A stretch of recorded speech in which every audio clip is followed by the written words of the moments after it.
ভাবুন, এমন একটি সময় পৃথিবীতে আসবে যখন চারদিকে অন্যায়, জুলুম আর অশান্তি ছড়িয়ে পড়বে।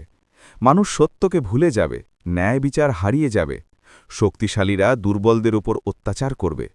তখন মানুষ একজন সত্যিকারের ন্যায়পরায়ণ নেতার অপেক্ষা করবে।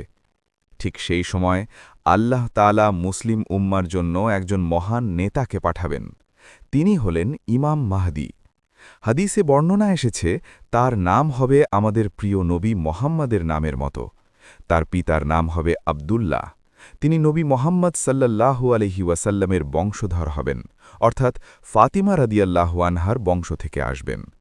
প্রথমে মানুষ তাকে সহজে চিনতে পারবে না। তিনি সাধারণ মানুষের মতোই জীবনযাপন করবেন। কিন্তু যখন পৃথিবীতে জুলুম ও অন্যায় চরমে পৌঁছে যাবে, তখন আল্লাহ তাআলা তাকে মানুষের সামনে প্রকাশ করবেন। মক্কার পবিত্র কাবা শরীফের কাছে কিছু নেককার মানুষ তাকে চিনতে পারবেন এবং তাকে মুসলিম উম্মার নেতা হিসেবে বাইয়াত করবেন। এরপর শুরু হবে এক নতুন যুগ। পৃথিবী যেমন অন্যায় ও জুলুমে ভরে গিয়েছিল, ঠিক তেমনি ইমাম মাহদী পৃথিবীকে ন্যায় বিচার ও ইনসাফে ভরে দেবেন। মানুষ আবার শান্তি খুঁজে পাবে, সত্য প্রতিষ্ঠিত হবে। হাদিসে আরও বলা হয়েছে তার সময়ে মুসলমানরা আবার ঐক্যবদ্ধ হবে। কিন্তু এর পরেই আসবে আরেকটি বড় পরীক্ষা, সেটি হল দাজ্জালের আগমন। দাজ্জাল পৃথিবীতে বড় ফিতনা সৃষ্টি করবে।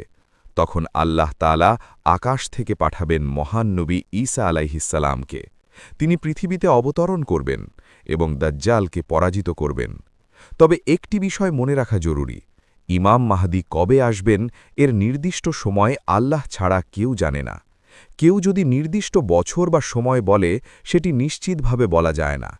তাই একজন সত্যিকারের মুসলমানের কাজ হল মাহদীর অপেক্ষায় বসে থাকা নয়, বরং নিজের ঈমানকে শক্ত করা, নামাজ কায়েম করা, গুনাহ থেকে দূরে থাকা এবং আল্লাহর পথে চলা। কারণ কিয়ামতের বড় বড় নিদর্শন কখন আসবে তা একমাত্র আল্লাহই জানেন।